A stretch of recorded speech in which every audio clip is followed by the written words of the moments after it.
اللہ رب العزت قرآن مجید فرقان حمید میں ارشاد فرماتا ہے فاتقوا اللہ مستطعتم، جتنی تمہارے اندر استطاعت ہے اتنا تقوی اختیار کرو، یعنی اللہ سے ڈرو، معصیت سے بچو، گناہوں سے بچو۔ اللہ بولو جب انسان تقوی اختیار کرتا ہے یا اللہ سے ڈرتا ہے یا اس کو خوف الہی کی نعمت جو ہے وہ نصیب ہو جاتی ہے تو اللہ رب العزت فی الفور اس کے اوپر رزق کے دروازے کھول دیتا ہے۔ اللہ رب العزت اس کو رزق وہاں سے دیتا ہے جہاں اس کا گمان بھی نہیں جا سکتا۔ اور دوسرا دروازہ اللہ رب العزت تقوی اختیار کرنے پہ جو فی الفور کھولتا ہے وہ ہے کہ اللہ عزت کا نظام چلا دیتا ہے، اللہ ذلت میں سے نکال کے عزتیں زمانے کو دکھا دیتا ہے۔ یعنی میرا عرض کرنے کا مقصود یہ ہے کہ اگر ہم تقوی اختیار کریں گے، جو تقوی کے اوپر انعامات ملیں گے وہ تو بے شمار ہیں، لیکن جو فی الفور دو انعامات اللہ رب العزت عطا فرماتا ہے، پہلا انعام کیا ہے کہ اللہ رب العزت رزق وہاں سے دے گا جہاں پہ تقوی اختیار کرنے والے کا یا کسی بھی مخلوق کا گمان بھی نہیں جا سکتا کہ وہاں سے رزق مل سکتا ہے، اللہ وہاں سے رزق دے گا۔ یعنی پہلا انعام۔ دوسرا انعام اللہ رب العزت جو عطا فرمائے گا تقوی کے اوپر وہ کیا ہے کہ اللہ ذلت کا نظام جو ہے وہ لپیٹ دے گا اور عزت کا نظام چلا دے گا۔ تو یہ دو انعامات ہیں، جب انسان اللہ سے ڈرنے والا بن جائے، تقوی اختیار کرنے والا بن جائے، گناہوں سے بچنے والا بن جائے تو فوراً انسان کو عطا ہو جاتے۔ پھر اللہ رب العزت جو ہے وہ قرآن مجید فرقان حمید کے اندر ارشاد فرماتا ہے وَاصْبِرْ عَلَىٰ مَا يَقُولُونَ وَاهْجُرْهُمْ هَجْرًا جَمِيلًا، اور صبر کرو۔ کس بات پہ صبر کرو؟ یہ جو کڑوی کسیلی باتیں کرتے ہیں ان کے اوپر صبر کرو، ان کی باتوں کے اوپر دھیان نہیں دینا اور بڑے احسن طریقے سے، خوبصورت طریقے کے ساتھ ان سے الگ ہو جائیں، ان سے جدا ہو جائیں۔ یعنی ان کی باتوں کا جواب بھی نہیں دینا، رد عمل بھی ظاہر نہیں کرنا اور ان سے فاصلہ بھی پیدا کر لو۔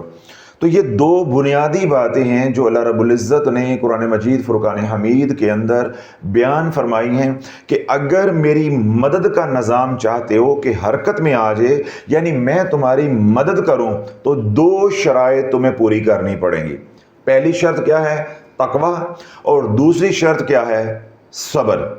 اللہ بولو اب یہی دو شرائط جو ہے اللہ کے نبی علیہ الصلوۃ والسلام کی بارگاہ میں جب سائل آتے، اپنے مسائل لے کر، دکھ لے کر آتے، تو حضور علیہ الصلوۃ والسلام جب ان کو پڑھنے پڑھانے کے لیے کچھ بتاتے، یعنی اعمال بتاتے، تو اللہ کے نبی علیہ الصلوۃ والسلام یہی دو شرائط لاگو کرتے کہ صبر کرنا ہے جن حالات کے اندر ہو، پہلی بات، اور دوسرا کیا ہے کہ اللہ سے ڈرنا ہے، یعنی تقوی اختیار کرنا ہے۔ تو اللہ بولو عملیات کی جو شرائط ہیں، ان تمام شرائط کی جو بنیاد ہے وہ یہی دو شرائط ہیں جو قرآن نے لگائی ہیں اور کملی والے نے لگائی ہیں علیہ الصلوۃ والسلام۔ باقی ان جو شرائط عملیات کی دنیا میں لگائی جاتی ہیں وہ ان دو شرائط کی جزیات ہیں، وہ تفصیلات ہیں۔ اگر آپ تمام شرائط جو عملیات کی دنیا میں جلالی جمالی پرہیز سمیت لگائی جاتی ہیں ان تمام کو آپ اکٹھا کریں تو آپ اس کو دو شرائط کے اندر بند کر دیں گے، ایک ہے تقوی اور دوسرا ہے صبر۔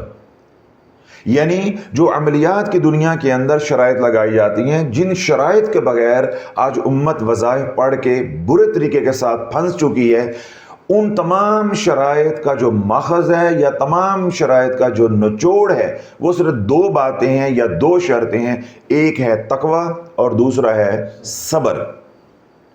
اور تمام شرائط کا جو مقصود ہے، جو عملیات کی دنیا میں یا وظائف کی دنیا میں یا روحانیت کی دنیا میں لگائی جاتی ہیں، ان شرائط کا آج کے دور میں، یعنی ہمارے دور کے اندر جو شرائط لگائی جاتی ہیں ان کا مقصود کیا ہوتا ہے کہ ان شرائط کی وجہ سے جو سالک ہے یا جو عامل بننے جا رہا ہے، جو کوئی عمل کر رہا ہے یا کوئی صاحب عمل ہے، تو وہ متقی بن جائے،